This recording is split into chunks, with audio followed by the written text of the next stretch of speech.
नमस्कार दोस्तों, आपके अपने YouTube चैनल पे आपका फिर से स्वागत है। दोस्तों, भारत के लिए इसरो सिर्फ एक संस्था नहीं है, बल्कि एक ऐसी संस्था है या एक ऐसा संगठन है जो भारत और भारतीय लोगों के लिए हर दिन एक गौरव का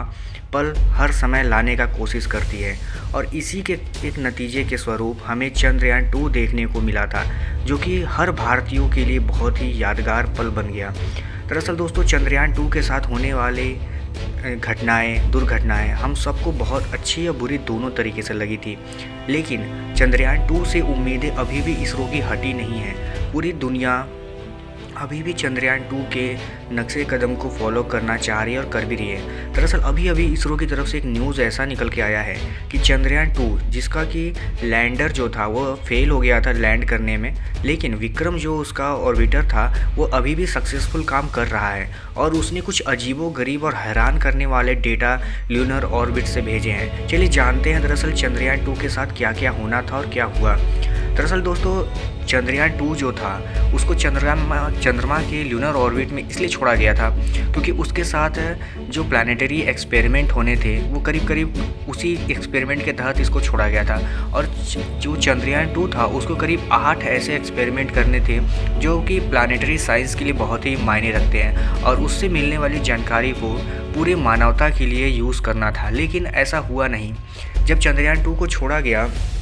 करीब 22 जुलाई 2019 को, उसके कुछ दिन बाद जब चंद्रमा के लूनर ऑर्बिट में वो पहुंचा और वहां से फिर उसने जब लैंडर को इजेक्ट किया तो थोड़ी सी दुर्घटनाएं घट गई थी, जिसके कारण वो सक्सेसफुल लैंड नहीं कर सका। लेकिन जब ऑर्बिटर वहाँ से अपना काम कर रहा था उस समय उसको जो भी दिशा निर्देश दिए गए थे या जिस चीज़ के लिए उसको बनाया गया था उसने अपना काम सक्सेसफुली किया और सारे डेटा ज़मीन पर भेजा। दरअसल उसने जो डेटा भेजे हैं वो PDS-4 के फॉर्मेट के तहत पूरी तरह से सेटिस्फाइड है और पूरी दुनिया के साइंटिस्ट उस डेटा को अब यूज़ करने वाले हैं ताकि प्लानिटरी साइंस में या ल्यूनर साइंस में और भी ज़्यादा एक्सपेरिमेंट किए जा सके और हमें सफलताएं मिल सके। अब चलिए जानते हैं कि ऑर्बिटर का काम या चंद्रयान 2 का काम था क्या। दरअसल दोस्तों, चंद्रयान 2 को इस तरह से डिज़ाइन किया गया था कि वो चांद की जो टोपोग्राफिक लेयर है यानी कि चांद की सरफेस की एक हाई रेजोल्यूशन फ़ोटो ले सके, जिससे कि हमें ये पता चल सके कि चांद की सतह असल में है क्या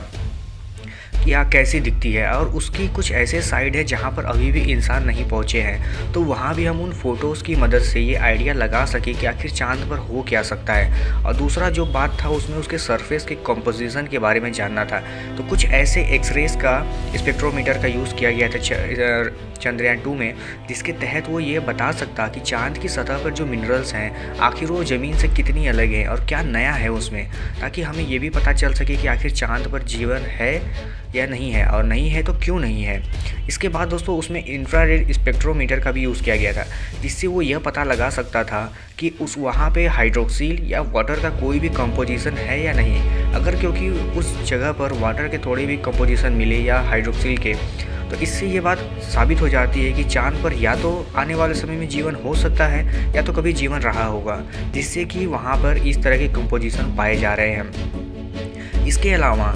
जो ऑर्बिटर था उसको चांद के यानी ल्यूनर का जो एटमॉस्फेयर था उसको भी बहुत बारीकी से जांचने के लिए डिज़ाइन किया गया था, ताकि ये पता लगाया जा सके कि आखिर अगर चांद पर जीवन नहीं है तो उसका कोई इन्वायरमेंटल फैक्टर तो नहीं है जिसकी वजह से वहाँ पे इस तरह की अजीबोगरीब स्थितियाँ पाई जाती हैं। इन सबको मिलाकर जब चंद्रयान 2 को भेजा गया था तो चंद्रयान 2 अपने लगभग पूरे मिशन में कामयाब ही रहा था, बस विक्रम लैंडर को छोड़ के। जबकि लैंडर के कुछ थोड़े बहुत ही काम थे जिसके लिए उसे एक्सपेरिमेंटली बनाया गया था कि वो ज़मीन पे उतर के ये सब काम करे, तो शायद उसको उतनी सफलताएं नहीं मिली, लेकिन विक्रम अपना पूरा काम अभी भी कर रहा है और आने वाले समय में भी करेगा। तो दोस्तों, इसरो की इस तरह की कामयाबी हम सबको सच में बहुत ही गौरवान्वित करती हैं और हमको बहुत अच्छा लगता है अगर जब इसरो या हमारे देश की DRDO जैसी संस्थाएँ इस तरह से काम करती हैं, तो सिर्फ भारत ही नहीं पूरी दुनिया की नज़र भारत और भारत की काबिलियत पर होती है। चाहे वो NASA हो, चाहे आप कोई भी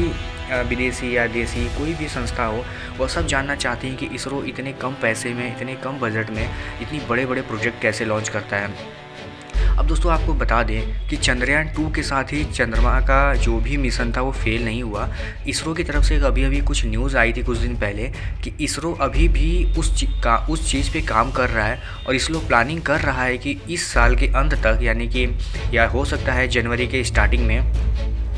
इसरो लैंडर को फिर से भेजेगा चांद पे, जो कि इस बार सिर्फ चंद्रयान 2 जैसा ही होगा, लेकिन चंद्रयान 3 जो होगा वो उसमें ऑर्बिटर नहीं होगा, सिर्फ लैंडर होगा, जिससे कि जो रुका हुआ काम जो लैंडर नहीं कर पाया था चंद्रयान 2 में वो इस बार पूरी तरह सक्सेसफुली कर लिया जाए, ताकि जो अधूरा छूट चुका मिशन था उसको पूरी तरह से 100% रिजल्ट के साथ, भले ही वो सेकेंड अटैम्प्ट में क्यों ना हो, उसको कंप्लीट किया जाए, ताकि दुनिया को और भारत को भी एक कुछ नया जानने को मिले और दुनिया को ये विश्वास भी हो जाए कि इसरो अपने काम को अधूरे नहीं छोड़ता, चाहे वो कोई भी कॉस्ट क्यों ना चुकानी पड़े। तो दोस्तों आज तो थी ये न्यूज़, आपको कैसा लगा ये न्यूज़ आप हमें कमेंट करके ज़रूर बताइएगा। आज की वीडियो में बस इतना ही। अगर आप हमारे चैनल पर पहली बार आ रहे हैं और आपको हमारी वीडियो अच्छी लगती है और आप ऐसी और वीडियोस देखने के लिए